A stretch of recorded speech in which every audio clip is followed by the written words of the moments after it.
એક શેઠ બહુ લોભીઓ હતો, ભયંકર લોભી. લોભી એટલે એના જેવો વિશ્વમાં લોભીઓની વિભૂતિની જો ગણતરી કરવાની હોય કૃષ્ણએ, તો લોભીઓમાં હું આ છું એમ ઈ કે. એવો લોભી, ભયંકર એટલે ભયંકર. પોતાના છોકરાને આને પૈસાની કોઈ પાર નહીં સાહેબ, એટલો બધો લોભી. માં દિવાળીના તહેવારો આવ્યા અને એની પત્ની પિયર ગઈ. શેઠ લોભી એકલો ઘરે, અને એનો એક મુનિ કરપણ કરતો. એ કાળી ચૌદશની રાત, આસો વદ ચૌદશ, બીજે દિવસે દિવાળી. અને શેઠે મુનિમને કીધું કે શેઠાણી તો છે નહીં, પણ મને એમ થાય છે કે આજે આપણે દૂધપાક બનાવીએ અને કાલે દિવાળીમાં આપણે દૂધપાકનું પાન કરીએ. મુનિમને થયું કે આ લોભી એના બાપના શ્રાદ્ધમાં કરતો નથી દૂધપાક, મેં માનસિક રીતે ખીર ધરાવે, માનસિક રીતે બનાવવાનું. આટલો ભયંકર લોભ, ફાસ્ટ લોભી. અને આને આ સૂજ્યું. મને કીધું શેઠજી આપ તો માલિક છો, આપ જે કરો. નહીં નહીં, દૂધપાક બનાવી આપણે. હા, દૂધ લાવ્યા, પછી દૂધપાક બનાવ્યો. પણ દૂધપાક જ્યાં બની ગયો, દિવસે શરૂ કરેલો 3 વાગે ને 10-11 વાગે બની ગયો. અને બુદ્ધિ બગડી, લોભીઓ ખરો ને, બુદ્ધિ ફરી. એને એમ થયું હું મારા છોકરાઓને દૂધપાક ન પીવડાવું, મારી પત્નીને ક્યારે ન આવું બનાવવાનું કહું. આટલો બધો હું ભયંકર લોભી, આ તો આખી મારી પરંપરામાં દાગ લાગે. અને આ કારણ વગરનું ખાઈ જાય મુનિમ. એટલે હોશિયારી શરૂ કરી. મુનિમ મારી ગણતરી જરા ખોટી પડી એવું લાગે છે. શું? કે દૂધપાક તો આપણે બનાવ્યો, પણ 2 જણને પર્યાપ્ત રૂપે તૃપ્તિ આપે એટલો નથી બનાવ્યો. એક જ જણ જમી શકે એટલો બન્યો. ભૂલ થઈ ગઈ. મુનિમ સમજી ગયો, કરી રમત શરૂ કરી આણે. એટલે કીધું કે કાં તો તું એકલો દૂધપાક જમે, કાં તો હું જમું, કારણ કે બેયનું બગડે એના કરતા. એટલે સમજી ગયો કે આ મેં કીધું, મુનિમે કીધું શેઠજી તો આપ બસ આપ જ જમો, 2 પૂરતો નથી મને એવું લાગ્યું, પણ હવે બની ગયો તો આપ પ્રસાદ આપી જો સવાલ. એટલે શેઠ શું કહે, નહીં નહીં નહીં, એવું નહીં. ન્યાય એટલે ન્યાય, નીતિ એટલે નીતિ. આપણે એમ કરીએ. શું? મેં એવું સાંભળ્યું છે વડીલો પાસેથી કે દૂધપાક રાતે જેટલો ઠરે એટલો સવારે વધારે સ્વાદિષ્ટ થાય. એટલે અત્યારે આપણે દૂધપાકનું ટોપિયું મૂકી દઈએ, એના ઉપર ત્રાસડો ઢાંકી દઈએ, એટલે આપણે સૂઈ જઈએ અને સવારે પછી આપણે જમીએ. મને ઠીક છે, શું હોય તો સૂઈ જઈએ, પણ જમજો તમે જ. ભાઈ આ સમજી ગયો કે આ ખેલ છે કે નહીં નહીં નહીં નહીં, કાં તો તું જમે કાં તો હું. અને આપણે એવું કરીએ, આપણે સૂઈ જઈએ પછી આપણા બંનેને રાત્રિએ જે સપનું આવે એ સવારે આપણે એકાબીજાને સપનું કહેવાનું, અને એમાં જેનું સપનું શ્રેષ્ઠ નીકળે એ દૂધપાક પીવે. આ સમજી ગયો કે આ તો આખી હોશિયારી જ છે. કારણ કે આને આપણે સપનું કહેશું તો એ એના કરતાં સારું જ કહેવાનું. કારણ કે સપનામાં કોની ખબર હોય કે આને કેવું આવ્યું હતું. ભલે આપની મરજી, 2 ભૂખ્યા હોઈ ગયા, ન ખાધું ન ખવડાયું, દુઃખી થઈને રળ્યાથી શું. માખીએ મધ ભેળું કીધું, ન ખાધું ન ખાવા દીધું, દેવી પૂજકે વેળી લીધું. શેઠે તો નક્કી કરેલું કે સવારે મુનિમ જે સપનું કહે એના કરતાં આપણે સારું સવાયું કહી દેવું. એટલે દૂધપાક આપણો, નીતિ છૂટે નહીં, અન્યાય થયો ન ગણાય, કાયદેસરની વાત. એટલે શાંતિથી શેઠ સૂઈ ગયું. એને તો કોઈ ફિકર નહોતી. ઘસઘસાટ બોલાય બિચારે આખો દિવસ મહેનત કરી, 6 કલાક આમનમ દૂધપાકમાં તવીથો એમનો ઘસા કરી લો, ભૂખ્યું પેટ. રાતના 2 વાગ્યા સાહેબ, અને મુનિમ ઊભો થયો. જે થવું એ થાય, દિવાળી બગાડવી નથી આપણે, વરાનો છેલ્લો દિવસ બગડે, જે થાય. શેઠ તો સૂઈ ગયેલો, એને તો નિરાશ. અને પછી ધીરે ધીરે રસોડાની સાંકળ ખોલી, બારણા ઊભી આમ સાંકળ ઉપર દેવાય એવી અવાજ ન થાય. એમ ધીરે રહે. ચોમાસું ગયેલું એટલે બારણા તે જરાક આપણે તો બધું ધ્યાન રાખવું પડે ને સાહેબ. જ્યારે વાત કરીએ ત્યારે જરાક લાકડું પેલું થઈ ગયેલું, એટલે એને ખોલવા માટે અવાજ કરી, ક્યારેક પાટું મારવી પડે ત્યારે દરવાજો ખુલે. પણ આને બહુ ધીરજ રાખી અને એક જે બારણું હતું એને આમ ખેંચ્યું. પણ ભૂખ્યો હતો ને એટલે તાકાત જરાક ઓછી હતી, પણ ધીરે ધીરે 15 મિનિટમાં સફળ થયો. દરવાજો ખોલી અંદર ગયો. પછી દરવાજો અંદરથી બંધ, અંદર આડી સાંકળ, અહીંથી લઈ અહીં નાખ. અને એમાં હાડસી કરાવી દીધી. પાકું કામ કર્યું. રસોડામાં જઈને એનો ત્રાસ જે દૂધપાકના ટોપ ઉપર ડાક્યો હતો એને આમ ધીરે ધીરે જામ્યો. સાહેબ આ બધું કરવામાં અડધો પોણો કલાક જતો રહ્યો. 2 વાગ્યાથી લગભગ 2:45 થઈ ગયેલા. અને પછી એક તાંસળી અભરાઈથી ઉતારી અને દૂધપાકમાં લઈ સીધી પીધે, બીજી પીધે, ત્રીજી અહમ વૈશ્વાનરું ભૂતવા, એ પછી એક પછી તમને. અને દૂધપાકના ભોજનમાં એટલો ભૂલો પીડ્યો મુનિ, લીન થઈ ગયું. તલ્લીન તદગત તદાશ્રિત. ગઈકાલના સૂત્રો. સાહેબ તાંસળી ટોપને તળિયે અથડાણી અવાજ થયો ત્યારે એને ખબર પડી કે બધું પૂરું થઈ ગયું લાગે છે. ધીમે રહી દિવાળીના દિવસોમાં અગરબત્તીઓ કરવા માટે, દીવા પ્રગટાવવા માટે લોભીઓ નાની નાની મીણબત્તીઓ લાવ્યું. નાની મીની મીણબત્તી, હાવ પાતળી એવી અને મીની. એમાંથી એક આણે દીપ પ્રાકટ્ય કરી અને જોયું તે દૂધપાક પૂરો થઈ ગયો. અદભુત સ્વાદિષ્ટ. લોભિયા ખાય નહીં, પણ એના ઘરની રસોઈ ક્યારેક ક્યારેક ઈશ્વર કૃપાથી સ્વાદિષ્ટ બહુ બની. ખાય ન એ. આવો મારો અનુભવ છે. આખી જિંદગી બહારનું જ ખાધું ને એટલે આ બધો અનુભવ છે સાહેબ. પાણીનો ગોળો, ધીરે રહી શિહોરનું બુજારું. આ બધા બુજારા અમારા શિહોરમાં થાય. ત્યાંથી લઈને આમથી પાણીનો લોટો ભર્યો, ટોપમાં નાખ્યો, ટોપ હલાવ્યો, આમાં આમથી હલાવ્યો. અને પછી તાળીમાં એ બધું દૂધપાકનું જે બાકી રહેલું અને પાણી, જલપઈ સરિસબિકાય દેખાઉં પ્રીતિ કે રીતે રામાયણમાં લખ્યું છે. બિલગ હોય રસ જાય કપટ ખટાઈ પર. હવે એમ થયું હજી મીણબત્તી ચાલુ છે. વળી પાછા 2 લોટા પાણી નાખ્યા, આખું બધું સાફ કરી નાખ્યું. હા, અને ટોપ મોઢે માંડ્યું, બધું પી ગયો. ટોપને ઊંધો વાળી દીધો, બુજારું ગોળા ઉપર મૂકી દીધું, તાસલી ધોઈને ભરાઈ ઉપર મૂકી દીધી છે. આવ્યો, અંદરની સાંકળ હાંસી કાઢી નાખી, સાંકળ ખોલીને અવાજ ન થાય મૂકી દીધી. દરવાજો ખોલ્યો ધીરે રહીને, પગ અથડાવીને આમ કરી નાખ્યું. બહાર નીકળ્યો, વળી પાછો દરવાજો બંધ કરી સાંકળ ઉપર દઈ દીધી. ધીરે ધીરે ધીરે ધીરે પોતાની પથારી હતી ત્યાં જઈ અનુવઢીને સૂઈ ગયો. હવે મારે કહેવાની જરૂર છે કે શેઠને ઊંઘ આવી છે એના કરતાં ને હારી આવી છે. જામી ગયો સાહેબ, સૂઈ. ઉઠવું જ નથી, કારણ કે ખબર કે ઉઠ્યા પછી બિસ્તર બાંધવાનો, આ મને રજા આપી દેવા. 9 વાગી ગયા સવારના, છૂતો જ રહ્યો. શેઠ તો ભૂખ્યો ઉતેલો, વહેલો જાગી ગયો. પણ એમ થયું કે મહેનત આણે કરી છે ને બિચારો સૂતો છે એને ક્યાં જગાડું.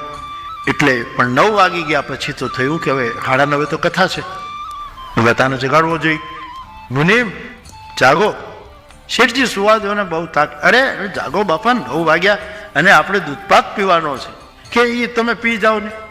અરે એમ તું કેમ આવું શું કામ બોલે તું? આપણે શરત છે જેનું સપનું સારું હોય એને પીવાનું. તું ઉઠ. મેં હવે શું કામ, તમે એ સપનાનું કંઈ ઠેકાણું તમે પી કે નહીં. તું નારાજ ન થા. 35 વર્ષથી તું મારે ત્યાં કામ કરે. નીતિ જગાડી, કોગળા કર્યા, 2 જણા નાયા ધોયા અને ધોતી પહેરી, લાંબો કોટ પહેર્યો, ઉલાઈ કર્યું, મેલા કપડાં થાય થેલામાં નાખી દીધા, કારણ કે જવાનું છે. 2 જણા હામામાં બેઠા કે બોલ તારું સપનું બોલ, તારું સપનું સારું હોય તો તારો દૂધપાક. એ શેઠજી જવા દો ને, તમે પી જાઓ ને, તમે માલિક જો એમાં. મારે નોકરને વળી શું દૂધપાકને, તમે પીલું કે નહીં? એવું નહીં. તું બોલ તારું સપનું કેવું. એમાં કીધું કે મોટા તમે જ. તમારું સપનું આવ્યું હતું કે હા મારે આવ્યું હતું, તો પહેલા તમે બોલો. મને એમને એમ થયું ગમે તેવું સપનું કહીશ તો એના કરતાં સારું કહી દઈશ, દૂધપાક હોય જાય. એટલે પહેલા એને બોલવા જ. શેઠ કે નહીં એવું નહીં, પહેલા તું કે નહીં શેઠ, પહેલા તમારું સપનું, તમે વડીલ છો અમારા. હા. શેઠને એમ થયું કે ઊંચામાં ઊંચું સપનું કહી દઉં એટલે આ બિચારો એના જેવું સપનું કહી જ ન શકે, એટલે ન્યાયપૂર્ણ દૂધપાક મારા પક્ષમાં આવી જાય. હા, પછી શેઠે શરૂઆત કરી કે આપણે 9 વાગે તો જાણે એકાબીજાને નમન કરીને સૂતા. હા, સૂતા. અને મને તો અડધી કલાકમાં ઊંઘ આવી ગયેલી. મને મેં કીધું, મને ખ્યાલ આવી ગયો હતો, સૂઈ ગયા. તારા હવે સૂઈ ગઈ. પછી સપનું આવ્યું? હે? હે? કયું આવ્યું? હું સૂતો હતો અને સ્વર્ગમાંથી 4 પાર્ષદો વિમાન લઈને આવ્યા. અવાજ થયો, ફળિયામાં વિમાન ઉતર્યું. ફળિયામાં વિમાન, હજી હેલિકોપ્ટર નાનું એવું હોય ઠીક, વિમાન ફળિયામાં. સ્વર્ગનું વિમાન નાનું પણ થઈ શકે, મોટું પણ થઈ શકે. એમાં 8 જણા બેસે તો એવડું થઈ જાય, 20 જણા બેસે તો એવું થઈ, 1 જણો બેસે તો એવડું નાનું એવું થઈ જાય. પછી 4 જણા એમાંથી ઉતર્યા છે, હાથમાં નંદનવનના ફૂલના માળાઓ. અચ્છા, મને જગાય, શેઠજી જાગો જાગો, દેવરાજ ઇન્દ્ર આપને યાદ કરે છે. હે? સપનામાં મને માળાઓ પહેરાવી 4 જણાએ, અને આપના માટે વિમાન લઈને અમે આવ્યા છીએ. દેવરાજ હવે સ્વર્ગનું સંચાલન કરી શકે એવું નથી, એટલે આપની સલાહ માંગે છે, આપને બોલાવ્યા છે. કદાચ ઈચ્છા એવી લાગે છે કે આપને ખોળે લેવા માંગે છે, કે ખોળે લઈ લઉં કોઈ મર્તલોકના માણસને, કુશળ હોય હિસાબમાં, એને લઈ લઉં તો સ્વર્ગનું બધું બરાબર ચાલે. પછી શું કરું? ના ન પડાને આપ મારાથી. તને તો ખબર છે મોઢાનો મોળો. મને ખબર છે તું મોઢે.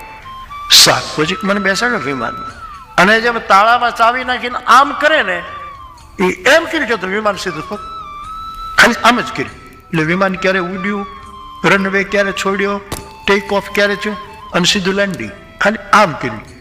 સપનાના વિમાન તો આમ જ ઉડે. પણ મુનિમ તને શું કહું? હા બોલો બોલો બાપા. મુનિમ મનમાં વિચાર કરે, ગમે એટલા વિમાન ઉડાડ, દૂધ પાક ન થાય. એટલા ઉડાડવા સપ્તાવરણ ભેદ કરી જ્યાં જવું હોય ત્યાં જા બધા. પણ મુનિમ તને શું કહું, ઇન્દ્ર પોતે મને લેવા આવ્યા. ઇન્દ્રાણીના નવા સાડલા હતા, ઇન્દ્રાણીના નવા સાડલા, એ મારા પગ નીચે પાછરા છે. મને ઇન્દ્રએ કહ્યું, આપ આના ઉપર ચાલો. એના ઉપર ચાલતો ચાલતો દરબારમાં હું ગયો છું. બધા દેવતાઓ ઊભા થઈ ગયા, જય હો જય હો, ઉદાર દિલ જય હો બધા. પછી મેં તે આપણી વિનમ્રતા તો ન જ ગુમાવે ને, નહીં બાપા નહીં. મેં બધાને પ્રણામ કર્યા, મને બેસા, મને વિનંતી કરી. ઇન્દ્રએ કીધું, હવે ગડપણ આવ્યું છે, મારાથી સ્વર્ગનું સંચાલન થતું નથી. નરકમાં જવાવાળાનું હું અહીંયા લઈ આવું છું, અહીંના વાળા નરકમાં નાખું છું, બધું ગરબડ થાય, વહીવટ બરાબર નથી, અને આ બધું જ બગડી જાય. એના કરતાં મારે યોગ્ય વ્યક્તિ, વ્યવહાર કુશળ હોય, હિસાબમાં કુશળ હોય, એને ઇન્દ્રપદ આપવું છે. અને બધા સંવિધાન ફેરવી નાખ્યું છે મેં, નહીતર તો 100 યજ્ઞ કરે એને અપાય, પણ સંવિધાન ફેરવી નાખ્યું છે. માણસને મને ખોળામાં બેસાડે, મને ખોળામાં બેસ, તમને ખોળામાં, હા સિંહાસન ઉપર ઇન્દ્રના ખોળામાં હું. અને આ સમારંભનો ઉત્સવ ઉજવવા માટે આમથી તિલોત્તમા, આમથી રંભા, આમથી મેનકા, આમથી ચિત્રરથ ગંધર્વ, આમથી કિન્નરો, આ બધા જ આવ્યા છે સાહેબ. કોકે સિતાર લીધો છે, કોકે બેન્જો લીધો છે, કોકે કમલા લીધા છે, કોકે હાર્મોનિયમ લીધું છે, કોકે મંજીરા લીધા છે. આ ઇન્દ્રના ખોળામાં બેઠો બેઠો હું બધી આ મોજ માણતો હતો. અને સન્માન સમારંભ પૂરો થયો, અને પછી મારી આંખ ઉઘડી ગઈ. આવું સપનું આવ્યું, બહુ બહુ સરસ. હવે મુનિમ તમારું સપનું કહો. બોલે પણ અમારા ગરીબના સપનાને હોય શું, દૂધપાક તમે પી જાઓ. કે નહીં નહીં, નીતિ નીતિ. તારું સપનું બોલ. કુરુક્ષેત્રજી, હવે અમારા ગરીબના સપનામાં કાંઈ હોય નહીં, તમારો બધો માલ, તમારી બધી વસ્તુ, અમે તો નોકર છીએ, તમે પી જાઓ ને તમારા ભાગમાં. કે નહીં બોલ. બહુ દબાણ કર્યું ત્યારે પેલા મુનિમે શરૂ કર્યું કે શેઠજી આપ તો વહેલા સૂઈ ગયેલા. કોઈ પછી સૂઈ ગયો, પણ ઘડિયાળમાં 2 વાગ્યા અને મારા સપનાની શરૂઆત થઈ. સપનામાં ટાઈમનો ખ્યાલ રહે, 2 વાગે સપનાની શરૂ. એમ કે તમારે તો પાર્ષદો આવ્યા, પણ મને સપનું આવ્યું એમાં દારે સલામ ને ટાન્ઝાનિયાના હબસીઓ આવ્યા. આખા શરીર કાળા ડિમાંગ, હાથમાં ખબર નહીં એવા ગેડિયા, લટું વણેલી, 5 હાથ પૂરા, અને આમાં ઉપર નીચે આમાં કૂદતા આવ્યા. 4 જણા આવ્યા ભયંગ, અને એના દંડા મારા ખાટલા ઉપર પછાડીને કીધું, મુનિમ ઉઠ. હા કોણ છે? તમારો પરિચય? શું આજ્ઞા છે? આજ્ઞા કાંઈ નથી, ઊભો થા. પણ મને સુવા દો ને, થાકેલ કરે, ઊભો થા. અને પછી બીક લાગી, શું કરું? ઊભો થ. મને એમ કે ક્યાં લઈ જશે? મને કે આગળ ચાલ, રસોડાની સાંકળ ખોલ. એટલે બે ઉપરથી સાકર ખુલી, એક દરવાજો ખેંચીને બીજો ખોલ્યો, મને અંદર લઈ ગયા. અંદર લઈને પછી દરવાજો બંધ કરીને મને કે આડી સાંકળ દઈ દે, સાણસી નાખી દે. પછી મને રસોડાના પ્લેટફોર્મ પાસે લઈને કે આ જે દૂધપાકનો ટોપ છે એના ઉપરથી ત્રાસ હટાવી દે. પણ મેં કીધું ન હટાવાય મારાથી, આ શેઠ તું કે નહીં અમે કઈ એમ કર નહીં તો મોત. અરે પણ આવું તમે શું કામ કરો? મને એમ કે શેઠજી કાળી 14 પર ભૂત પ્રેત આવ્યું હશે, ખબર નહીં પણ આવું થયું. પછી કે એની હાથે અભરાઈ તેને તાસલી ઉતારી અને મને કીધું કે દૂધપાક નાખીને પીવા માંડ. અરે મારાથી ન પીવાય, અમે વચને બંધાણા છીએ, ભલે અમારું રઘુકુળ ન હોય પણ પાવું પડશે. પાણી તો આપ ગેડિયા દઈને કે પી જા. પણ શું કરવું શેઠજી? મને એમ કે હવે આ મારી નાખશે એના કરતાં પી લો. એક તાસલી પીધી એટલે બીજો કે બીજો પી, ત્રીજી, બધું જ પીવડાવ્યું.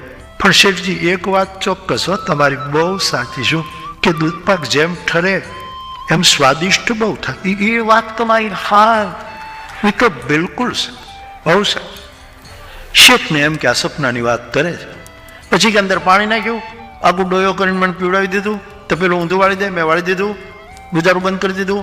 મને આગળ કર્યો, સાકર ખોલી મને પલંગે લાવી અને પાછું સુવડાવી દીધો. ખબરદાર જો વહેલો ઉઠ્યો છો ભાઈ ગયા.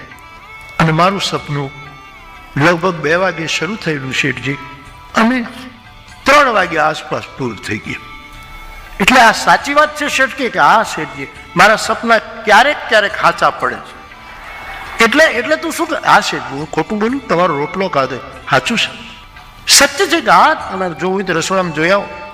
મારો ઘણો જીવ બળે કે શેઠનો દૂધપાક એકાદો વાટકો હોત તો શેઠને આમ અનુભવ તો થાત.